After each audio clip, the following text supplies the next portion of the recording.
The crosshairs held steady on a target that every instructor at Fort Benning said could not be hit.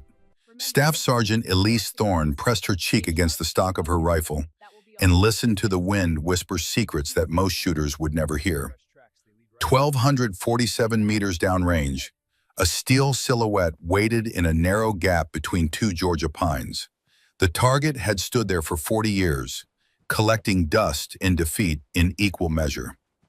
Behind her, Sergeant First Class Brock Hessler was already writing her failure into his assessment notes. But Elise had learned to shoot from a man who never missed in valleys twice as unforgiving as this one. She had carried his memory across 2 deployments and 8 months of grief to reach this exact moment. And somewhere in the Montana soil where Thomas Thorne now rested, she could feel his presence like a hand steadying her shoulder. The shot would come. But first she had to survive 3 weeks of hell. 8 months earlier, the hospital room in Missoula had smelled like antiseptic in approaching winter. Thomas Thorne lay in the bed by the window, his frame diminished by the cancer that had carved through him like fire through dry timber. At 68, he still had the hands of a marksman, steady even as the rest of him failed. Elise sat beside him, holding those hands, feeling the calluses that 40 years of trigger discipline had created. "Promise me something," her father said, his voice barely above a whisper. She leaned closer. Outside the window, the Bitterroot Mountains rose against a steel-gray sky. Those mountains had been their classroom, their cathedral, the place where a little girl had learned that patience was not passive, but active, a choice made over and over until it became instinct. "Anything, Dad." Thomas turned his head to look at her. His eyes, still sharp despite everything else failing, held the intensity she remembered from 1,000 shooting lessons. "Finish what I started," he said. "Become the sniper I never could be." Elise felt her throat tighten. Her father had been a legend in Montana hunting circles, a man who could read wind and terrain like others read books. But he had never served, never taken that final step into the military world he had prepared her for since childhood. "I tried," she said quietly, "twice. Iraq put me in medical for 6 months. Afghanistan gave me another 4. The waiver, you have one more chance." Thomas squeezed her hand with surprising strength. Medical Review Board approved it. March 2026, the waiver expires. One final shot. He pulled her closer, his breath shallow. "Make it count, Elise. Show them what Thomas Thorne's daughter can do."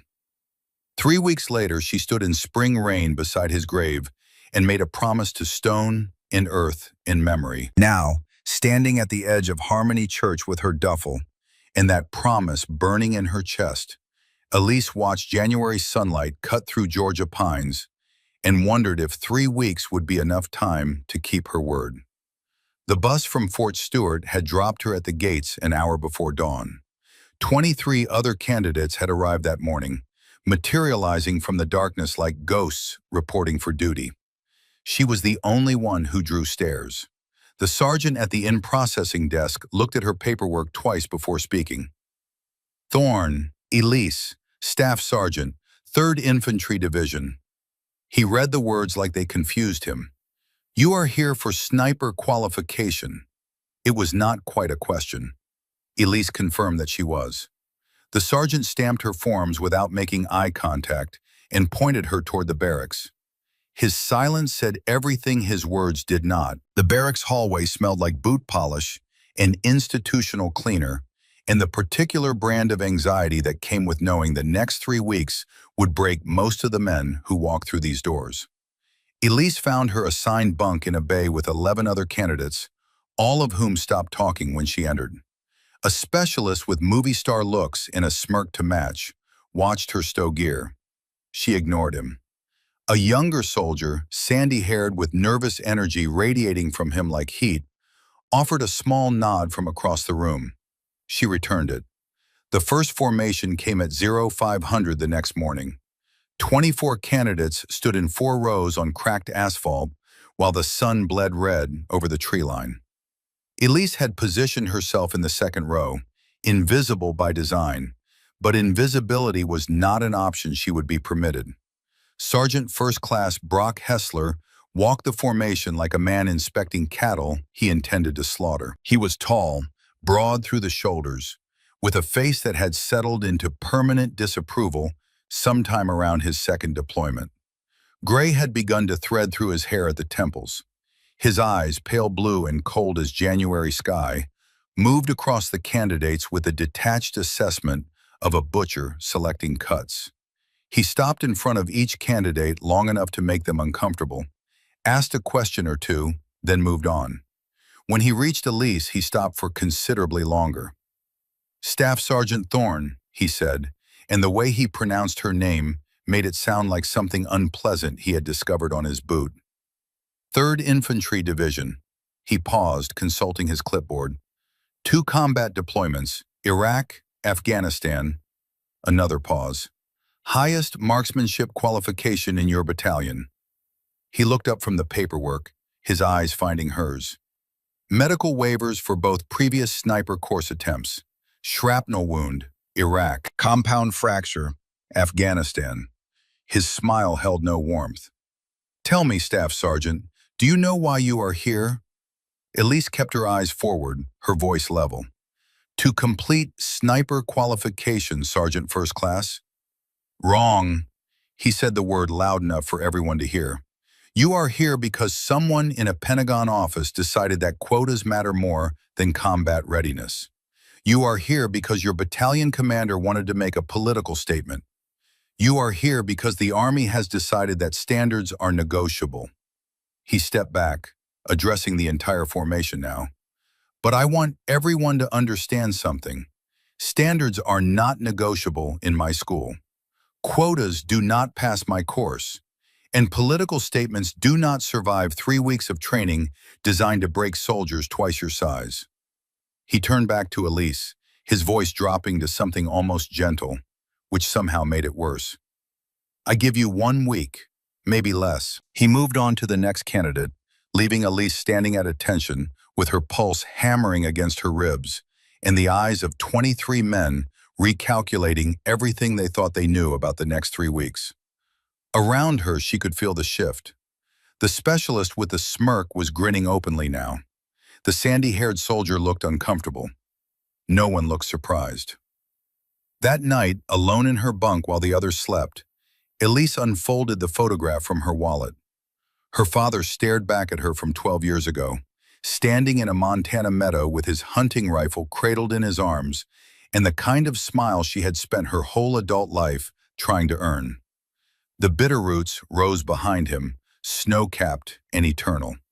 She touched the edge of the photograph with her thumb, feeling the wear from years of carrying it through 2 wars and 1,000 moments of doubt. "I made it here," she whispered to no one. "Now I just have to survive." She turned the photograph over. On the back, in her father's precise handwriting, 3 lines. Elise's promises. 1. Graduate high school, check. 2. Serve honorably, check, mark. 3. Become Army sniper, __. The 3rd line remained unchecked, waiting. Elise closed her eyes and saw her father in that hospital bed, his hand gripping hers, his voice asking for one final gift. She had given him her word. In 3 weeks, she would check that final box, or die trying. The next morning brought the first classroom session, and with it the full weight of what she was facing. Hessler stood at the front of the room, explaining ballistic coefficients and bullet drop, while his eyes kept finding her in the back row. When he asked a question about wind drift calculation at 600 meters, she answered correctly, citing the formula her father had drilled into her before she was old enough to understand the mathematics behind it. Hessler told her she was wrong and moved on. When she answered a question about mirage reading, he interrupted her halfway through to call on someone else. The specialist, Cody Vance, gave an answer that was technically inferior, but received a nod of approval. The message was clear. Nothing she did would be good enough. Nothing she achieved would be acknowledged. But Elise had learned patience from a man who once waited 19 hours in a frozen blind for a single shot at a bull elk. She had learned silence from a father who spoke more with his hands than his words. And she had learned, in the hardest possible way, that the people who doubted you only had power if you let them inside your head. Sergeant First Class Hessler thought he was going to break her. He had no idea who he was dealing with. The classroom sessions continued for 3 more days, each one following the same pattern. Hessler would teach. Elise would know the answers. Hessler would find ways to dismiss, interrupt, or ignore her. The other candidates watched this dance with varying degrees of interest. Some amused, others uncomfortable, most simply grateful that they were not the ones in the crosshairs. On the 4th morning, something changed. A new instructor entered the classroom before Hessler arrived. He was older, mid-30s, with the kind of quiet confidence that came from having nothing left to prove. His uniform bore the tab and insignia of Special Forces. His eyes moved across the room with the patient assessment of a man who had learned to read people in places where misreading them meant death. "Sergeant First Class Marcus Webb," he said by way of introduction, "I will be assisting with your marksmanship evaluation phase." He did not look at Elise any longer than he looked at anyone else. He did not single her out. He did not make her feel like a problem to be solved. It was such a small thing, being treated like just another candidate, but after 4 days of Hessler, it felt like oxygen after drowning. Webb began reviewing the fundamentals of precision shooting, and his teaching style was nothing like Hessler's. Where Hessler lectured, Webb discussed. Where Hessler dismissed questions, Webb explored them. His voice carried the weight of experience without the edge of judgment. Halfway through the session, he posed a scenario involving a target at 800 meters with a quartering crosswind and asked for input on holdover adjustments. Elise answered before she could stop herself. The words came out clean and precise, a calculation her father had drilled into her before she was old enough to understand why it mattered. She included variables that most shooters would miss: the effective temperature on powder burn rate, the way crosswinds at different altitudes created drift patterns that required compensation beyond simple formulas. When she finished, Webb nodded. "That is correct," he said simply. He looked at her for a moment longer than necessary, and something in his expression suggested he had just filed away an important piece of information. Hessler arrived late to that session. He stood in the back of the room with his arms crossed and his jaw tight, watching Webb teach with an expression that bordered on territorial. When the class ended, he intercepted Elise at the door. "Showing off for the new instructor," he said quietly, trying to make friends. She did not respond. He leaned closer, his voice dropping. "It will not help you, Staff Sergeant. Webb does not grade the final qualification. I do." She held his gaze for exactly 2 seconds, then walked past him without a word. It was a small victory, but in a war of attrition, small victories were the only kind available. That evening, after the final formation and before lights out, Elise found herself alone on the path behind the barracks. The Georgia heat had broken with sunset, leaving the air almost breathable. She was reviewing wind formulas in her head when footsteps approached from behind. "Staff Sergeant Thorne." She turned. Marcus Webb stood a respectful distance away, his posture relaxed, but his attention focused. "Sergeant First Class," she acknowledged. Webb gestured toward the tree line. "Walk with me." They moved away from the barracks, toward a quiet area where conversations could happen without being overheard. Webb was silent for several paces, and Elise recognized the quality of that silence. He was measuring his words, choosing them with the same precision he probably applied to target selection. "Your answer today," he said finally, "the wind drift calculation. You included variables that are not in the standard curriculum." It was not quite a question, but Elise understood what he was asking. "My father taught me," she said. "He spent 40 years hunting in Montana. The mountains there, wind patterns change every 100 meters of elevation. You learn to account for things the textbooks do not cover, or you go home empty." Webb nodded slowly. "Thomas Thorne. It was not a question this time. Elise stopped walking. You knew him? Not personally, but I know the name. Webb turned to face her. Montana's shooting circles talk about him like he was a ghost. Man who could make shots that defied mathematics. They say he taught his daughter everything he knew. He paused, his eyes searching hers. They also say she might be better than he ever was. Elise felt something twist in her chest. Her father had been a legend in those mountains, a man whose name carried weight in hunting lodges and gun shops across 3 states. Being compared to him felt like both an honor and an impossible burden. I am trying to be, she said quietly. Webb was silent for a moment, then he spoke with careful deliberation. I want you to understand something, Staff Sergeant. I cannot protect you from Hessler. Course regulations give him authority over evaluation standards. But what I can do is ensure your performance is documented accurately. He met her eyes. If you are as good as your father's reputation suggests, the documentation will speak for itself. It was not a promise of help. It was something better, a promise of fairness, which in a system rigged against her might be the only advantage she would get. Thank you, Sergeant First Class. Webb shook his head. Do not thank me yet. Hessler is going to come at you harder now. He sees you as a threat to everything he believes about women in combat roles. He started walking back toward the barracks. There is something else you should know, he said over his shoulder. Hessler had a sister, Caroline. She tried for Ranger School back in 2011.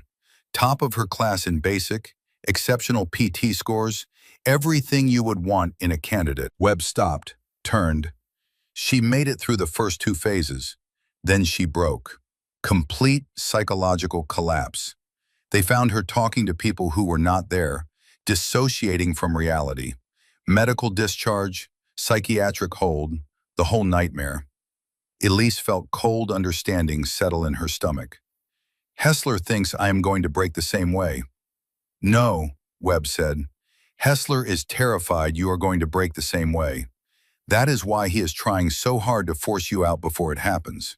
In his mind, he is protecting you from yourself. He walked away, leaving Elise alone with the Georgia night and a new understanding of the man who wanted to destroy her. Hessler was not just a bigot, he was a brother haunted by failure, fighting a war against a ghost.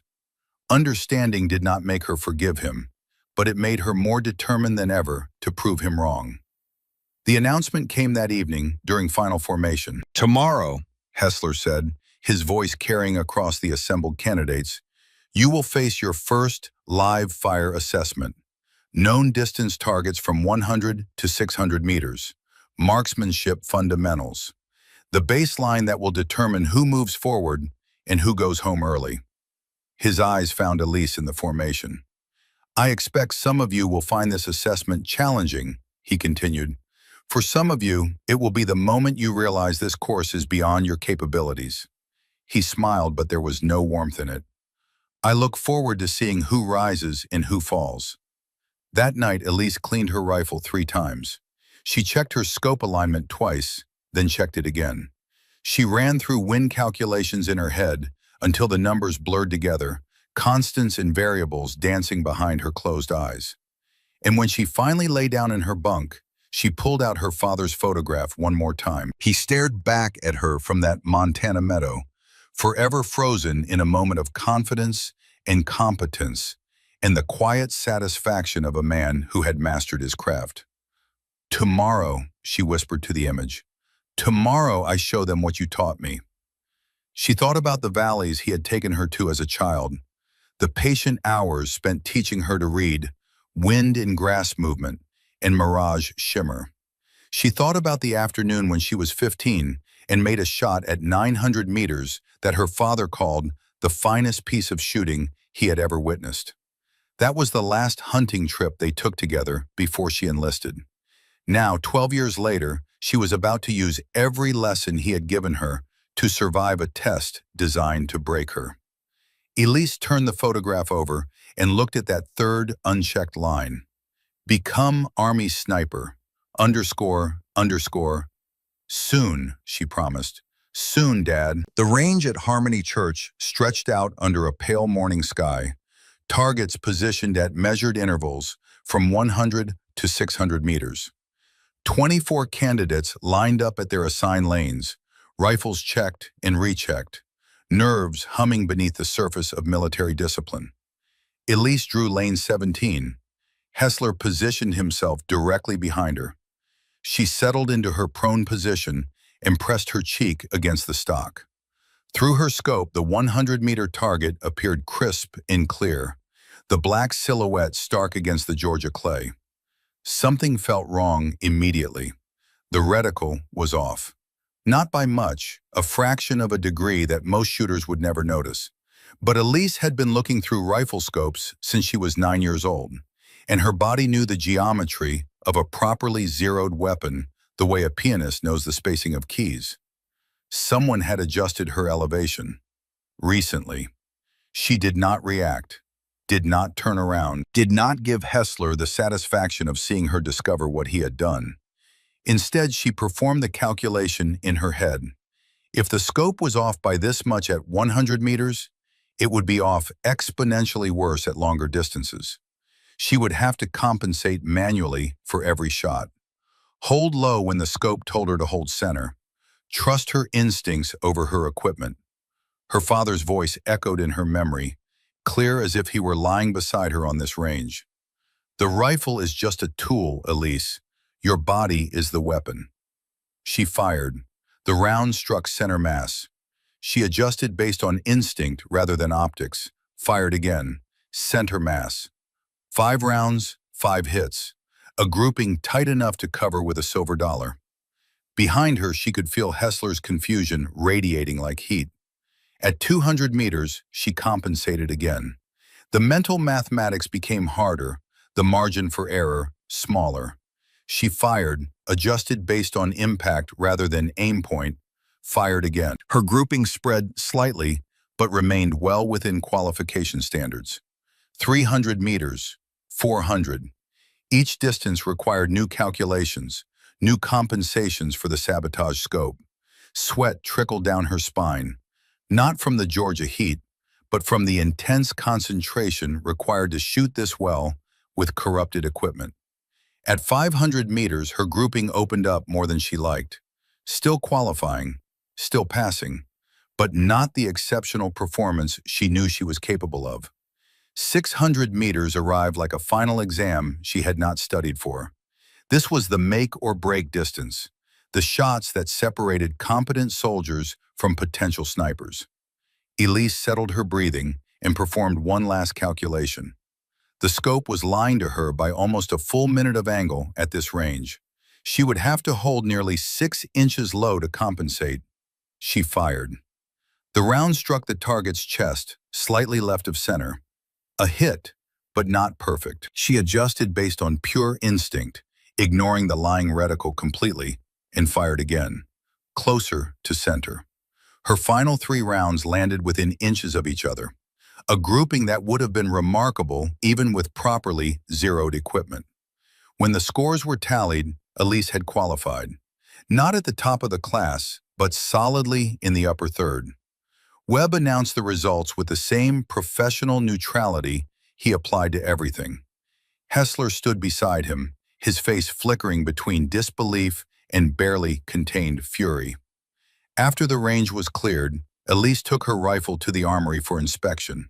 She removed the scope carefully, examined the adjustment turrets, and found exactly what she expected. The elevation dial had been moved 3 clicks from her zero. Someone had accessed her weapon between last night's cleaning and this morning's assessment. She stared at the turret for a long moment, feeling something cold and hard settle in her chest. This was not going to stop. Hessler would keep sabotaging, keep pushing, keep trying to force her out. Fine. If he wanted a war of attrition, she would give him one. Elise replaced the scope, zeroed it properly, and documented the settings with photographs on her personal phone. The next time he tried this, she would be ready. She was locking the rifle in the armory when Webb appeared beside her. The scope was off, he said quietly. It was not a question. Elise nodded. Can you prove someone else touched it? No, Sergeant First Class. Then I cannot take official action, Webb paused.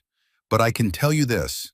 What you did today, qualifying with equipment that was deliberately sabotaged, that is not something most soldiers could do. He met her eyes. And I can tell you something else. It is going to get worse. Elise nodded. She had expected as much. Webb started to walk away, then stopped. Your father would be proud, Staff Sergeant. The words hit harder than she expected. Elise stood alone in the armory, surrounded by the smell of gun oil and metal, and allowed herself one moment of grief for the man who should have been here to see this. Then she locked it down, squared her shoulders, and walked back into the Georgia heat. 3 weeks to go. 3 weeks to survive Hessler's sabotage, prove her worth, and make the shot that would fulfill her father's final request. The impossible shot. Target 17. Elise had not told anyone yet, but she had made up her mind the moment she heard about it. That target, the one no candidate had ever hit in 40 years of trying, would be hers.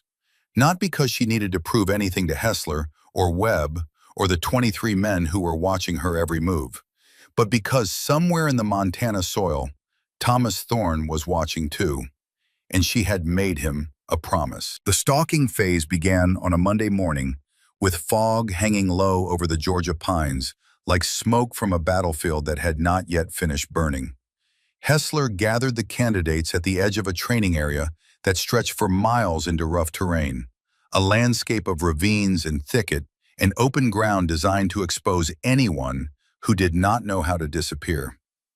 This is where soldiers wash out, Hessler announced, his eyes finding Elise in the formation. This is where we separate those who can shoot from those who can hunt. Marksmanship gets you to this point. Fieldcraft determines whether you survive it. He smiled, and the expression held all the warmth of a January wind. Out there, accidents happen. Heat exhaustion, twisted ankles, soldiers who push too hard and break down. He let the words hang in the humid air. I expect we will lose a few of you this week. The exercise was straightforward in concept and brutal in execution. Each candidate would low crawl across 800 meters of varied terrain toward an observation post manned by instructors with high-powered optics. The goal was to reach a final firing position, identify a target, and take a shot without ever being detected. Detection meant failure. Failure meant starting over.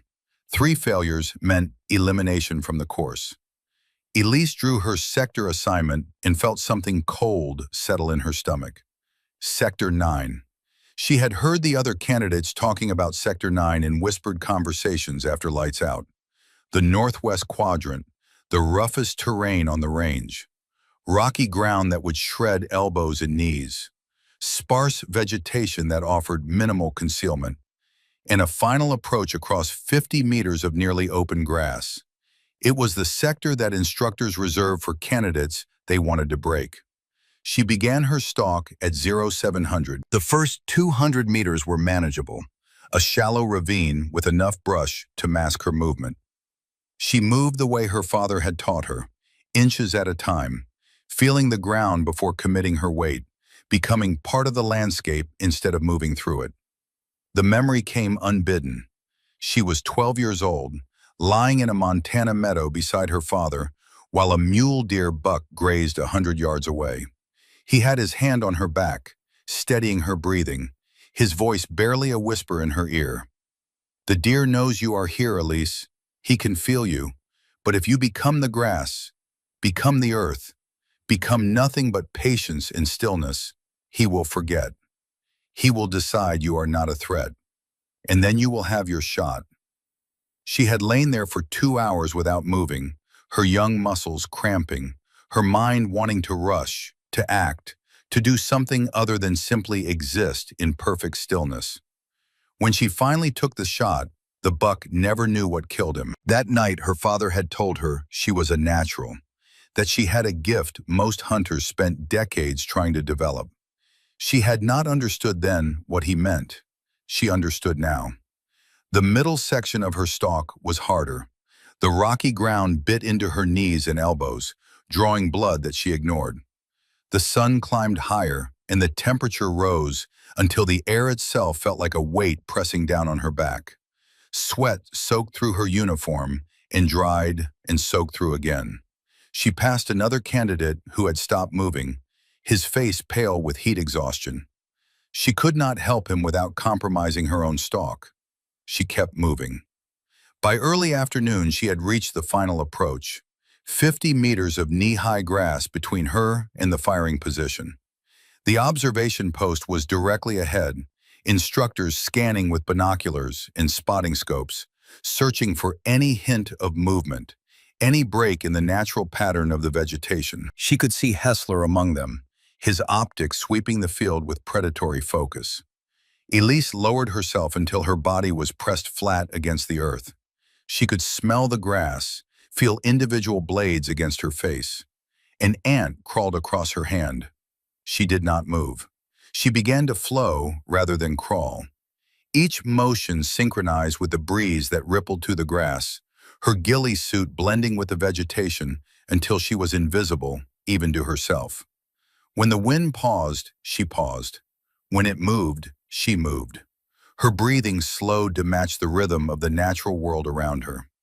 It took her 90 minutes to cross those 50 meters. When she finally reached the firing position, she identified her target through her scope, calculated the distance by terrain reading rather than technology, and squeezed the trigger. The shot was clean. Center mass at 420 meters, her range estimation within 10 meters of actual distance. She had completed the stalk without detection. An hour later, she stood before Hessler while he reviewed her scorecard. His face was a mask of professional neutrality, but his eyes burned with something uglier. "Staff Sergeant Thorne," he said slowly, making each word deliberate, "your shot was accurate. Your approach was undetected." He paused, and in that pause, Elise could feel the ambush coming. "However, I observed that during the final 50 meters, your left elbow rose above the grass line on 3 separate occasions. This constitutes detection in a combat environment." The words hit like a physical blow. "I was not flagged by any observer, Sergeant First Class." "I am an observer," Hessler replied, his voice smooth as oil, "and I am flagging you now." He made a note on his clipboard with the careful precision of a man driving nails into a coffin. "This stalk is graded as a failure. You will repeat the exercise tomorrow." Elise stood at attention, her mind racing through regulations and protocols, searching for grounds to challenge the ruling. Her mouth opened to speak, to protest, to fight back against this blatant sabotage. Before she could form words, another voice cut through the tension. "Sergeant First Class Hessler." Marcus Webb approached with his own clipboard in hand, his stride unhurried but purposeful. "I was observing from the secondary post during Staff Sergeant Thorne's approach. At no point did I observe any exposure above the vegetation line." He stopped beside Elise, not quite standing between her and Hessler, but close enough to make his position clear. "I have documented my observations here." Webb held up a form, filled out in precise handwriting. Hessler's expression flickered. "Sergeant First Class Webb, this candidate is assigned to my evaluation section, and course regulations state that any disputed observation call must be resolved by senior instructor review," Webb said. His voice remained level, professional, but there was steel beneath the words. "I am prepared to submit my documentation to the course commander if necessary." The silence stretched between them like razor wire. Elise watched Hessler calculate his options, watched the fury build behind his eyes as he realized he had been outmaneuvered in front of a candidate he was trying to destroy. "Fine," Hessler said finally, the word clipped and sharp. "The stalk is graded as a pass." He turned to Elise, and when he spoke again, his voice had dropped to barely above a whisper, meant for her ears alone. "Congratulations, Staff Sergeant. You survived today." Webb nodded once to Elise, a gesture of acknowledgement so slight it could have been mistaken for nothing at all, and walked away. Hessler watched him go, then turned back to her. His voice was quiet now, intimate in a way that made her skin crawl. "You think you have won something here," he said. "You think having Webb in your corner changes anything." He leaned closer, and she could smell coffee and something else beneath it, something that might have been desperation or might have been rage. "The field exercise is next. 3 days in the bush. No observers to save you. No regulations to hide behind. Just you and the terrain and every opportunity for something to go wrong." His smile was cold and terrible. "I have seen soldiers like you before, Staff Sergeant. Soldiers who think talent is enough. Soldiers who believe they are special." He shook his head slowly. "The field breaks all of them.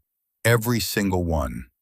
He walked away, leaving Elise standing alone on the range with the Georgia sun burning down on her shoulders, and the weight of what was coming pressing against her chest like a stone. That evening, she found herself behind the barracks, cleaning her rifle with mechanical precision, while her mind worked through the mathematics of survival.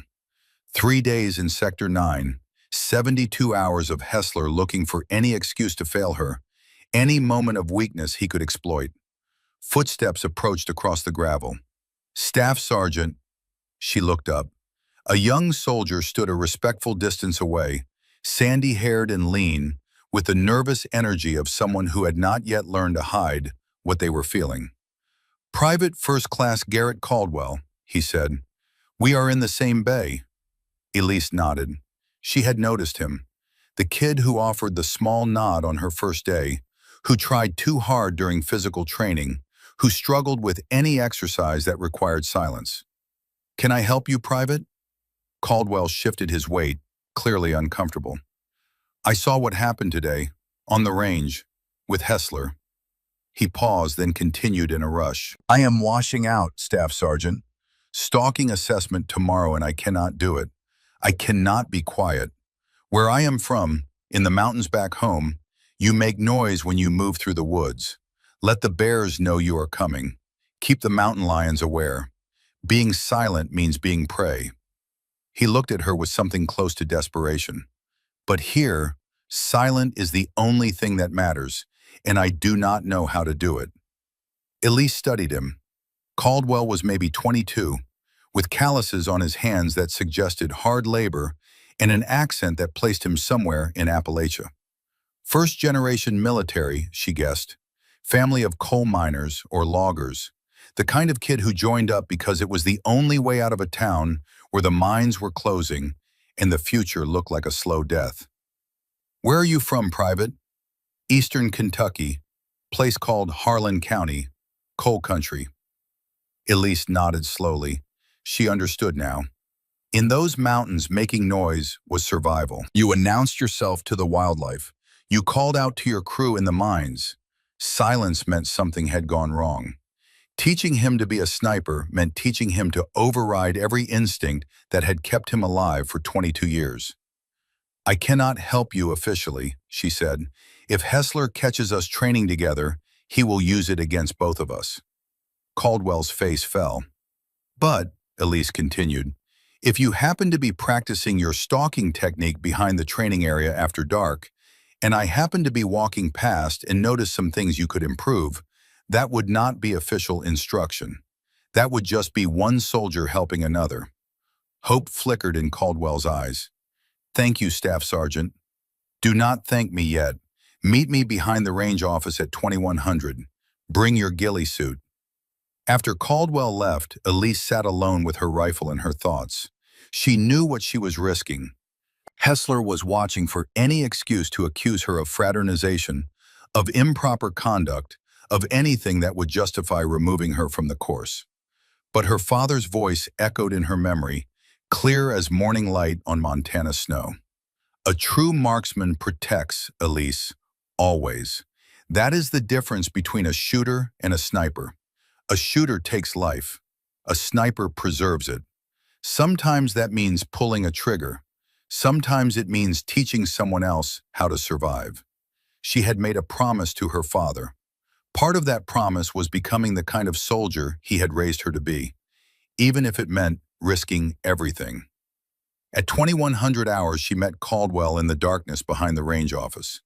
For the next 2 hours, she taught him everything she knew about moving through terrain without being seen. How to read vegetation for natural concealment. How to use shadows and angles to disappear even in sparse cover. How to think like prey instead of predator, because the best hunters understood both sides of the equation. Caldwell was a quick study, absorbing information with the desperate focus of someone fighting for survival. By the time full darkness fell, he had repositioned himself 3 times, each location better concealed than the last. They were reviewing his observation angle when the flashlight hit them. Hessler emerged from the darkness like a nightmare given form, his beam sweeping across both of them, lingering on their proximity, on the compromising optics of a male and female soldier alone together in the woods at night. "Well," he said, and the satisfaction in his voice was unmistakable. "What do we have here?" Elise stood immediately, her spine straight, her voice level.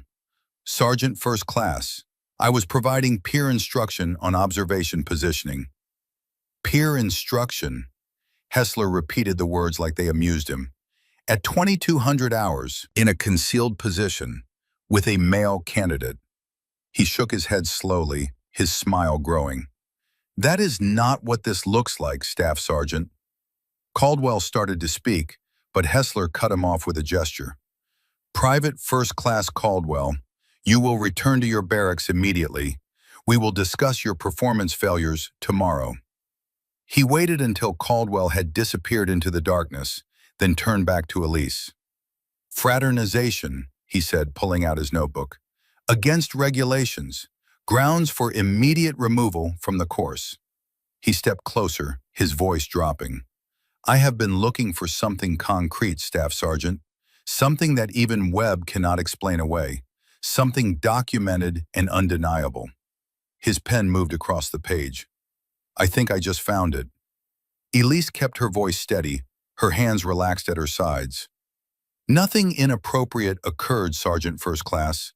I was helping a fellow candidate improve his fieldcraft. Army Regulation 350-1 explicitly authorizes peer training between candidates of the same course. AR 350-1 assumes the peer training is appropriate and professional," Hessler countered. 2200 hours. Isolated location. History of contact between you two." He closed the notebook. "I will be submitting this for formal review. In the meantime, you are restricted to barracks outside of scheduled training events." He turned to leave, then paused. "The field exercise begins in 36 hours, Staff Sergeant. I suggest you spend that time thinking about your future, because right now it is entirely in my hands." He disappeared into the darkness, leaving Elise alone with the insects and the silence and the crushing weight of everything she stood to lose. She walked back to the barracks slowly, her mind working through scenarios and outcomes. Hessler would push the fraternization accusation. Webb might defend her again, but regulations were regulations. Even the appearance of impropriety could be enough to end her career, let alone her chance at sniper qualification. 8 months ago, she had made a promise to a dying man. Now that promise was slipping through her fingers like water, and there was nothing she could do to stop it. She was lying in her bunk, staring at the ceiling, when she heard whispered voices from the hallway. 2 men talking in tones meant to be private. She recognized both voices immediately, Hessler and Cody Vance. Elise knew she should walk away. Eavesdropping on instructors was the kind of thing that could end a career even faster than fraternization accusations. But something in Hessler's tone made her stop. Something raw and wounded that she had never heard from him before. She moved to the window, staying in shadow, and listened. "You do not understand," Hessler was saying. "You think this is about standards, about maintaining the integrity of the program. It is not. It was never about that." Vance's response was too quiet to hear clearly. "My sister wanted to be a ranger," Hessler continued, his voice thick with something that sounded almost like grief. 15 years ago, Caroline, she was strong, fast, smart. top of her class at basic. Everyone said she had what it took. He paused, and Elise heard him take a breath that shook slightly. She made it through the first phase, then the second. Everyone was watching her. The whole family, the whole army, it felt like. Our father told her she was going to make history, first female ranger in 3 generations of Hesslers. The silence stretched. And then she broke, Hessler said quietly. Week 5, just collapsed, could not take another step.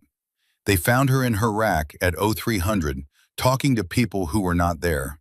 Complete psychological break. Dissociation, the doctors called it. When Vance spoke again, his voice carried a different quality, quieter, almost gentle. What happened to her? Medical discharge. 6 months in a VA psychiatric ward. Hessler's voice had gone flat, emotionless in the way that people sound when they are talking about pain, too deep for inflection. When she got out, she was not the same person. Lives in a group home now in Alabama. Cannot hold a job. Cannot maintain relationships. Our father will not speak her name.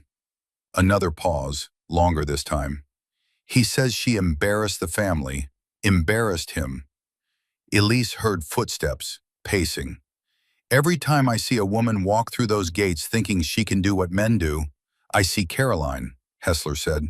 I see what this place did to her, what the pressure did, what the expectations did. His voice dropped to barely above a whisper.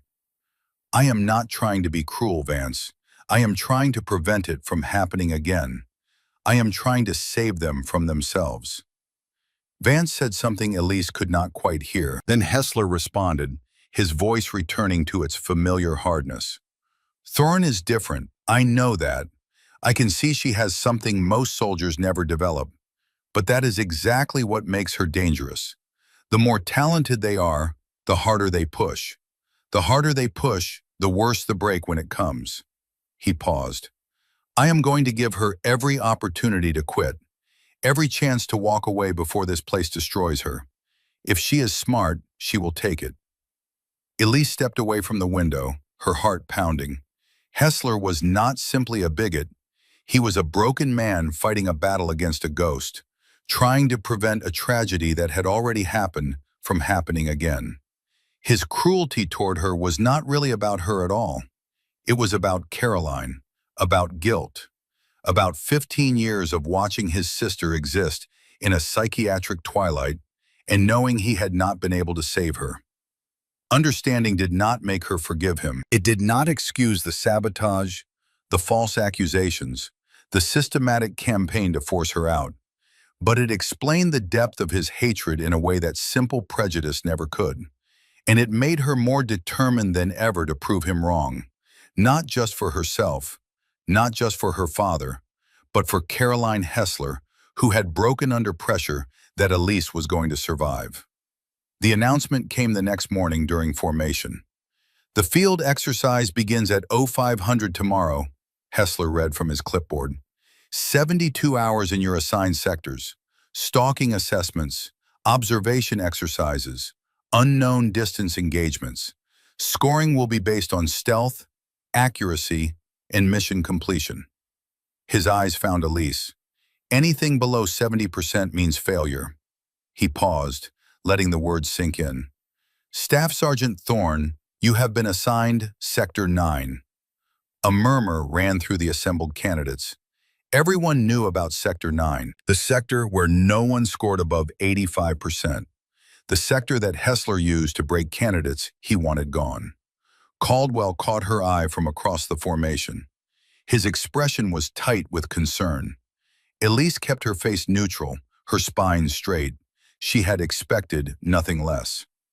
That night, after the barracks had gone quiet, she sat on her bunk and studied the topographical map she had borrowed from the range office. Sector 9 spread across the paper in contour lines and elevation markers, a landscape of punishment rendered in cartographic detail. Rocky ridges, dense thicket, observation posts positioned to maximize difficulty. 72 hours in terrain designed to destroy her. But Elise had grown up in mountains that made Georgia look gentle.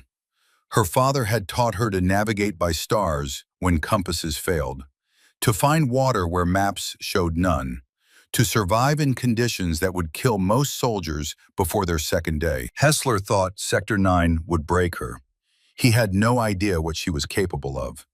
She pulled out her father's photograph and held it to the dim light. Thomas Thorne stared back at her, forever captured in that Montana meadow with his rifle and his smile and his absolute confidence in the daughter he had raised. 3 more days, she whispered to the image. 3 days and then qualification. And then I make the shot that no one has ever made. She turned the photograph over, looked at that third unchecked line. Become Army Sniper __. Almost there, Dad, she said. Almost there. The field exercise began before dawn, with candidates dispersing into their assigned sectors like ghosts fading into morning mist. Elise shouldered her pack and stepped into Sector 9 with nothing but her rifle, her training, and her father's memory to guide her. Behind her, Hessler watched from the command post, his eyes tracking her movement until she disappeared into the Georgia wilderness. He had given her his worst terrain, his hardest challenges, his most brutal test. Now he would see if Thomas Thorne's daughter had what it took to survive. 72 hours in Sector 9 nearly killed her. The terrain was worse than the maps suggested, worse than the whispered warnings from candidates who had attempted it in previous classes. Rocky slopes that turned her knees and elbows into raw meat. Thickets so dense she had to low crawl for hundreds of meters at a time, her pack catching on branches, thorns finding every gap in her uniform. Observation posts positioned on every high point, manned by instructors who seemed to know exactly where she would be before she got there. But Elise did not break. The first day was about endurance. Miles of terrain covered under a sun that turned the Georgia woods into a furnace. She moved through it like water through stone, finding paths of least resistance, conserving energy where others would waste it fighting the landscape. Sweat soaked through her uniform and dried and soaked through again. Insects found every exposed inch of skin. The pack straps dug into her shoulders until the pain became background noise. Just another sensation to be acknowledged and dismissed. By afternoon of day 1, she had reached her first objective.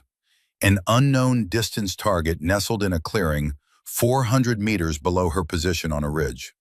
No rangefinder, no spotter, just her eyes and her instincts, and the lessons burned into her memory. She read the terrain the way her father had taught her. The size of the target relative to familiar objects, the way vegetation changed with distance, the subtle haze of atmosphere between her and the objective. She estimated 420 meters. She adjusted for the downward angle, calculated the mild crosswind from the movement of leaves at different distances, and took her shot. The round struck 2 inches left of center. A hit, not perfect, but enough. She marked her position on her map and moved on. The second day brought observation exercises, hours spent motionless in concealed positions, documenting activity at a simulated enemy camp, while instructors actively searched for her location. The stillness was its own kind of torture. Muscles cramped, joints locked. The mind wandered to dark places when the body could not move. Elise let herself drift into the meditative state her father had called the quiet place, a space between thought and action where awareness expanded to encompass everything and nothing demanded attention. She watched the camp. She documented movements. She remained invisible. On the morning of day 3, she encountered the tripwire. It was stretched across the trail she had been following, positioned at ankle height where the morning shadows made it nearly invisible. A training device meant to simulate enemy defenses, but also meant to test awareness and reaction, or possibly meant to catch one specific candidate who Hessler wanted to fail. Elise stopped 3 inches before her boot would have struck it. She studied the wire, traced its path to attachment points on trees flanking the trail, and understood immediately what it represented. A test, a trap, a message. She disarmed it carefully, photographed it with her personal phone for documentation, and continued. The final assessment came on day 3, a stalk across Sector 9's infamous ridge approach, 400 meters of exposed rocky terrain leading to a firing position where she would engage an unknown distance target while under observation from multiple posts. It was the approach that had broken every candidate assigned to Sector 9 for the past 3 years. Elise began at 0600 and did not reach the firing position until 1400. 8 hours to cover 400 meters. She moved when shadows moved. She breathed when wind breathed. She became part of the rock and scrub and unforgiving Georgia earth until even she could not tell where the landscape ended and she began. When she finally settled into position, found her target through her scope, and calculated the distance at 680 meters, her hands were steady and her breathing was calm. She took the shot, center mass. That evening, when scores were posted, her name sat at the top of the Sector 9 results. 91%, the highest score ever recorded in that sector in the 40-year history of the course. Hessler stood at the scoring board, staring at the numbers like they were written in a language he could not quite comprehend. His hands trembled slightly as he held his clipboard. When Elise approached to review her scores, he turned to face her. 91%, he said quietly, in Sector 9. His voice held no satisfaction, no congratulation, just a kind of hollow disbelief. My father taught me the terrain is not the enemy, Elise said, her voice equally quiet. Fear is. She met his eyes. Your sister was not weak, Sergeant First Class. The system that broke her was broken, but I am not your sister, and you are not going to save me by destroying me. She walked away, leaving him standing alone with his clipboard and his ghosts. Qualification day dawned clear and hot. The remaining candidates assembled at Toddfield Range for the final assessment. Out of 24 who had started 3 weeks ago, 18 remained. 6 had washed out during the stalking phase, broken by terrain or heat or the relentless pressure of evaluation. Elise stood in formation and felt the weight of everything that had brought her here. Her father's death, the promise made beside his grave, the sabotage and accusations in 3 weeks of systematic attempts to force her out. All of it came down to today. Known distance shooting came first. Targets from 200 to 800 meters, the fundamental test of marksmanship that separated competent soldiers from precision shooters. Elise moved through the course with mechanical perfection. Her breathing was controlled. Her trigger press was smooth. Her groupings were tight enough that Webb, reviewing them with a spotting scope, made a note on his evaluation form that would later read simply, exceptional. She finished with a 98% score, second highest of the day, behind only a candidate named Jameson Kowalski, a 31-year-old sergeant with steady hands and a methodical approach to everything he did. Unknown distance came next. Targets at unmarked ranges scattered across varied terrain. This was where instinct mattered more than training, where the ability to read distance by eye separated good shooters from great ones. The first target appeared at what Elise estimated as 340 meters. She called her range, made her adjustments, and fired. Center mass. The second target, 580 meters. She read the terrain, calculated elevation change, and squeezed the trigger. Another hit. By the time she finished the unknown distance course, she had called every range within 10 meters of actual distance. Her shots landed center mass with a consistency that made the other candidates stop and watch. The stalking assessment was last. A final crawl through unfamiliar terrain toward an observation post that would be actively searching for her. Elise disappeared into the vegetation and did not reappear until she was in position, her crosshairs centered on the target, her presence undetected until she announced herself with a perfect shot. When the final scores were tallied and posted, her name sat at the top of the qualification list. Highest overall marks in the class. Staff Sergeant Elise Thorne had qualified as an Army sniper. But the day was not finished. Webb gathered the candidates at the far end of Toddfield, where the ground sloped down into a valley that held something most of them had only heard about in whispered conversations. Target 17. The steel silhouette was barely visible through the narrow gap between two Georgia pines, a dark shape shimmering in the heat mirage nearly 3/4 of a mile away. "This is optional," Webb announced, his voice carrying across the assembled group. "No one is required to attempt this shot. It does not affect your qualification score."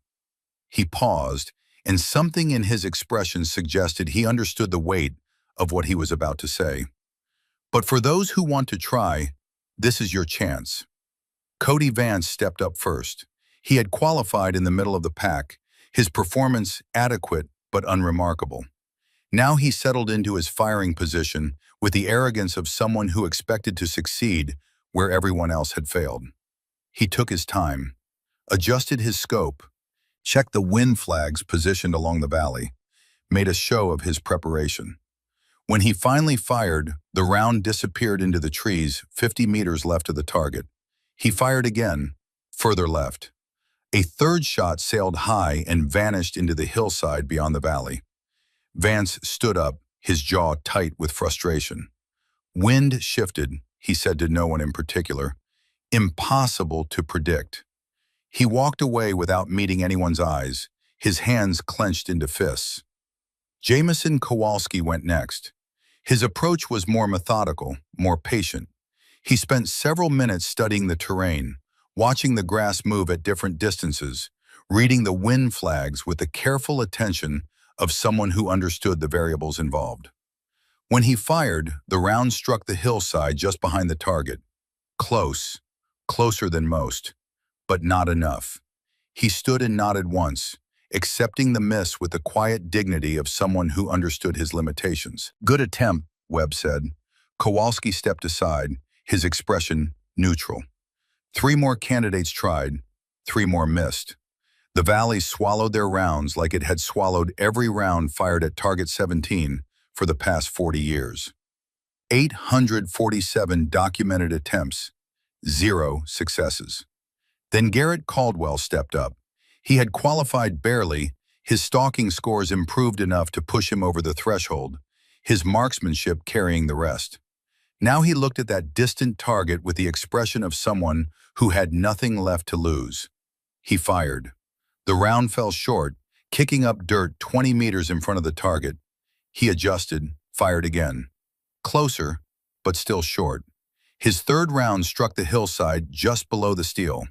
A miss, but respectable. He stood and caught Elise's eye, gave her a small nod. "Your turn," his expression said. The other candidates had either attempted their shots or declined. Only Elise remained. Hessler stepped forward before she could move. He positioned himself where everyone could see him, where his voice would carry across the assembled group. "Staff Sergeant Thorne," he said, and the way he spoke her name made it sound like a challenge. "The woman who thinks she can do what no man in 40 years has accomplished." He gestured toward the valley. 1,247 meters, variable thermals, shifting crosswinds, a shooting lane barely wider than your shoulders. He smiled, but there was no warmth in it.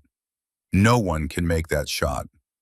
The words hung in the air like smoke from a distant fire. Every candidate was watching. Kowalski stood with his arms crossed. Caldwell's face was tight with anticipation. Vance had returned to watch, his expression caught between hope and dread. Webb stood to the side, his face unreadable. And somewhere beyond them all, in the observation post on the ridge, Colonel Patricia Drummond watched through high-powered optics. Elise walked to the firing position and lowered herself to the ground. The prone position felt familiar, comfortable, like coming home after a long journey. She pressed her cheek to the stock and found the target through her scope.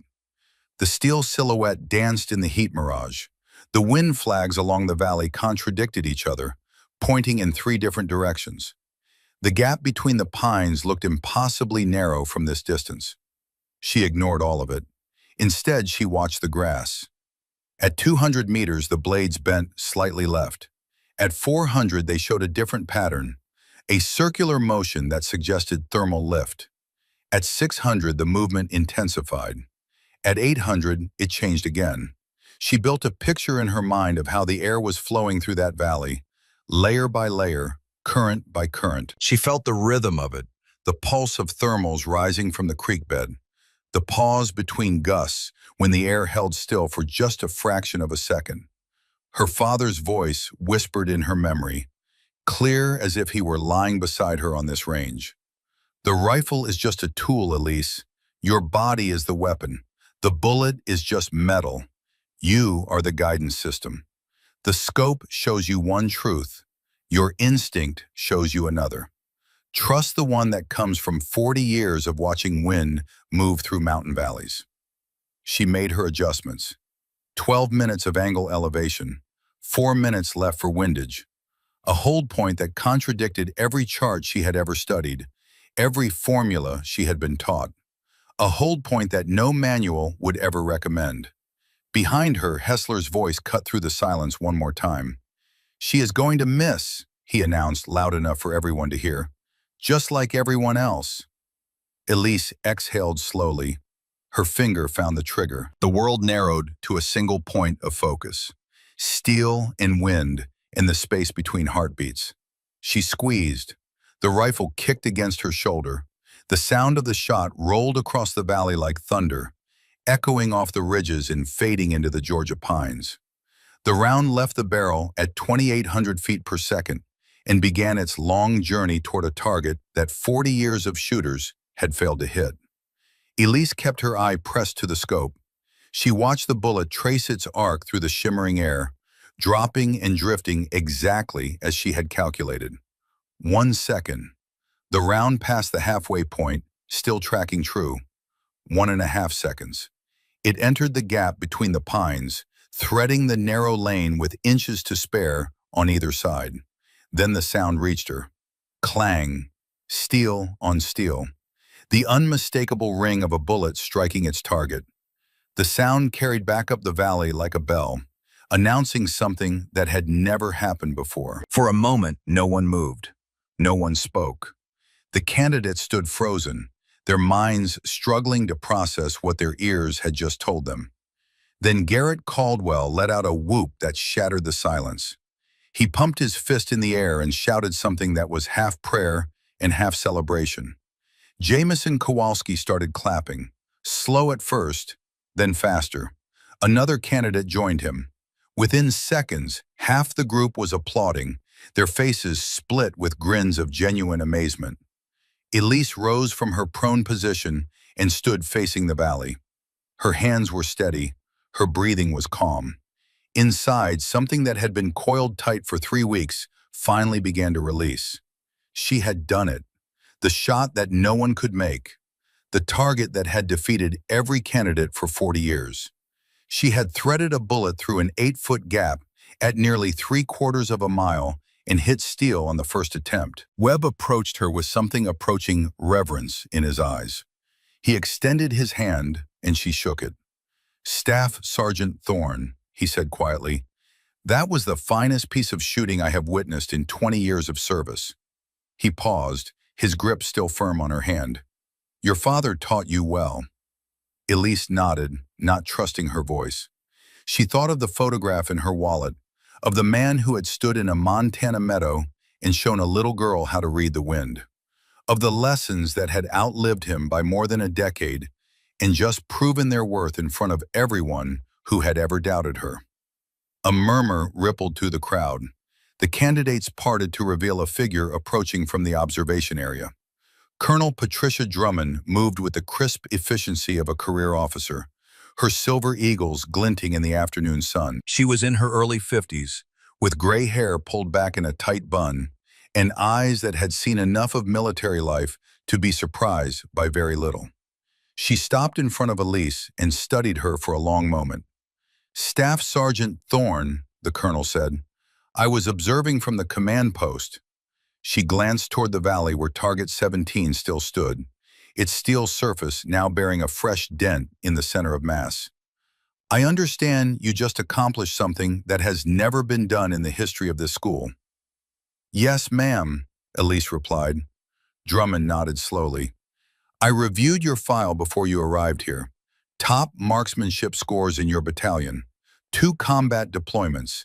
Consistently outstanding evaluations. She paused. I also reviewed the reports filed during your time in this course. The allegations, the disputes, the pattern of resistance you encountered from certain instructors. Elise said nothing. There was nothing to say. I want you to know, Drummond continued, that I will be personally reviewing the conduct of this course. But right now I want to ask you one question. She gestured toward the impossible target. How did you make that shot when no one else could? Elise thought about all the technical explanations she could offer. The wind reading techniques, the thermal calculations, the instincts honed over a lifetime of shooting in difficult terrain. But those were not the real answer. My father always said that impossible just means no one has done it yet, she said quietly. He taught me to shoot in valleys like that one, taught me to read the wind by feel instead of by formula. She looked toward target 17. He died 8 months ago, before I could show him what I learned, before I could prove that his lessons were worth something. She paused, feeling the weight of the promise she had made beside a Montana grave. I have been waiting to prove that his lessons were worth everything. Drummond was silent for a moment, then she nodded. They were worth everything, Staff Sergeant. She turned to Webb. Make sure this shot is properly documented. I want it in the official record. Webb saluted. Yes, ma'am. As Drummond walked away, Elise became aware of another presence. Hessler stood at the edge of the group, his face a mask of barely controlled emotion. Rage flickered in his eyes, but beneath it was something else. Something that looked almost like recognition. He walked toward her slowly, each step deliberate. The other candidates fell silent, watching. When he reached her, he stopped and stared at her for a long moment. Then he pulled out his clipboard, the same clipboard he had used to document every alleged failure, every fabricated violation, every attempt to force her out of his school. Target 17, he said, his voice flat and mechanical. Staff Sergeant Elise Thorne, first round, center mass. He wrote the words with precise strokes, his hand trembling slightly. When he finished, he tore off the form and handed it to Webb. Then he turned back to Elise. For a moment, she thought he might say something, might acknowledge what she had accomplished, might admit that everything he had believed about her was wrong. Instead, he simply looked at her with eyes that held too many emotions to name. Then he turned and walked away without another word. Caldwell appeared at Elise's side, his face glowing with barely contained joy. You did it, he said, his voice thick with emotion. You actually did it. He shook his head in amazement. Staff Sergeant, I have never seen anything like that in my life. Elise watched Hessler's retreating figure, the man who had tried to break her, the man whose sister's failure had twisted him into someone who could not see past his own pain, the man who had just been forced to document in his own handwriting the proof that everything he believed was wrong. It is not over yet, she said quietly. Caldwell frowned. What do you mean? You made the shot. You passed qualification. What else is there? Elise turned to face him. Graduation, she said, and whatever comes after. Because she knew men like Hessler, knew that they did not accept defeat gracefully, knew that the next 24 hours would determine whether her victory here meant anything at all. But for now, in this moment, she allowed herself to feel what she had earned. She was going to be a sniper, and no one would ever be able to take that away from her. That evening, after the celebrations had faded and the other candidates had dispersed, Elise found herself alone at Toddfield Range. She stood at the firing line where she had made the shot that changed everything. The valley stretched out before her, painted gold and orange by the setting sun. Target 17 was barely visible through the gap in the pines, a dark shape against the distant hillside. She pulled her father's photograph from her pocket and held it up to the fading light. I wish you could have seen it, she whispered. "I wish you could have been here." The wind moved through the valley, rustling the grass at different distances, creating patterns she could read as easily as words on a page. Her father had given her that, the ability to see what others could not, to feel what others would never understand. She had come here to prove that his lessons mattered, that his memory deserved to be honored, that the little girl he had taught to shoot in Montana meadows had become something remarkable. She had done all of that, but she had also discovered something else. She was not just her father's legacy. She was her own person, her own soldier, her own kind of warrior. Elise turned the photograph over and looked at that list on the back. Elise's promises. 1. Graduate high school. Check. 2. Serve honorably. Check. 3. Become Army sniper, underscore, underscore.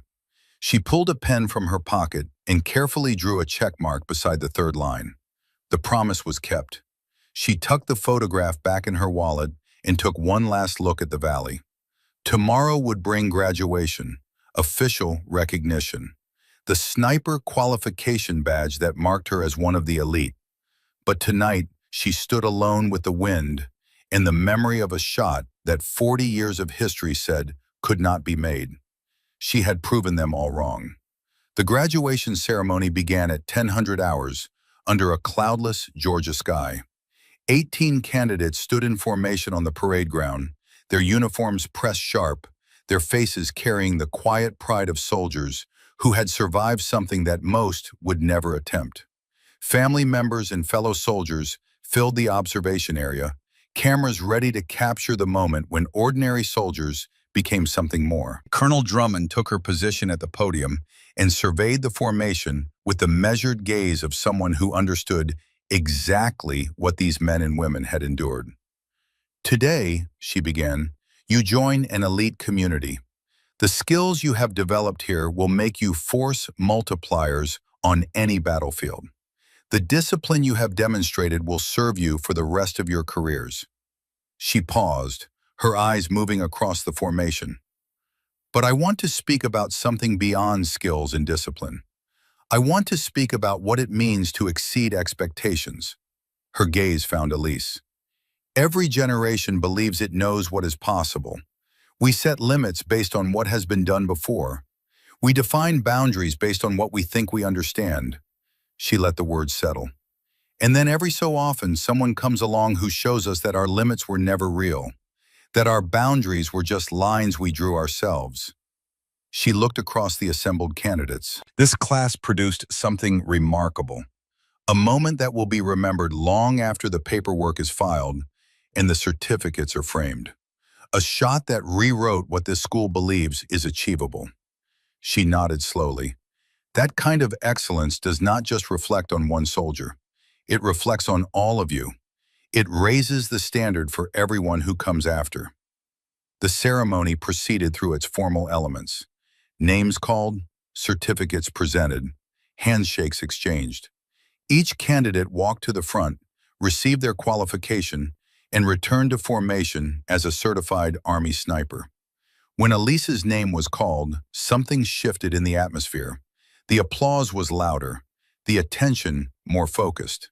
She walked to the front with her spine straight and her eyes forward, aware that this moment would define how many people saw her for years to come. Hessler stood beside Drummond, holding the certificates. His face was a mask of professional neutrality, but Elise could see the tension beneath it, the tightness around his eyes, the rigid set of his shoulders. He had been ordered to participate in this ceremony, to hand qualification documents to the woman he had spent 3 weeks trying to destroy. "Staff Sergeant Elise Thorne," Drummond announced, "graduating with the highest overall score in the class." She paused. "And the first candidate in the 40-year history of this school to successfully engage Target 17 during qualification." The applause swelled. Drummond handed her the primary certificate, then gestured for Hessler to present the special commendation documenting her historic shot. Hessler stepped forward. Their eyes met. For a long moment, neither of them moved. Elise saw everything in his gaze. The resentment that would probably never fully fade. The grudging recognition he could no longer deny. And beneath it all, something that looked almost like exhaustion. The weariness of a man who had fought a battle he was never going to win. He handed her the commendation. His fingers brushed hers as the paper changed hands. Then he leaned closer, his voice dropping to a whisper that only she could hear. "Your father would be proud," he said. "I could not save Caroline, but you saved yourself. And maybe you saved me from making the same mistake again." He stepped back and offered his hand. She shook it. It was not forgiveness. It was not redemption, but it was acknowledgement. And sometimes that was enough. Elise returned to formation. The ceremony continued. More names, more certificates, more applause. When the final candidate had been recognized, Drummond dismissed the formation and the crowd surged forward to congratulate the graduates. Families embraced their soldiers. Cameras flashed. Voices overlapped in a chaos of celebration. Elise stood slightly apart, watching the scene unfold. Kowalski shook hands with what looked like his father. Vance posed for photographs with a woman who might have been his wife. Before she could slip away, Garrett Caldwell appeared in front of her, still grinning like he had won the lottery. "Staff Sergeant," he said, his voice thick with emotion. "I would not be standing here if it were not for you." He extended his hand, then seemed to think better of it, and pulled her into a brief, awkward hug that somehow felt exactly right. "You taught me more than stalking," he said quietly. "You taught me what it means to be the kind of soldier who lifts others up." He stepped back, his eyes shining. "Harlan County does not produce many snipers, but it produced one today, because of you." Elise felt her throat tighten. She nodded once, not trusting her voice. Caldwell gave her a final salute, informal, heartfelt, and disappeared back into the crowd. A moment later, Webb appeared beside her. "Staff Sergeant," he said. "A word." They walked away from the crowd, toward the tree line where they had spoken weeks ago.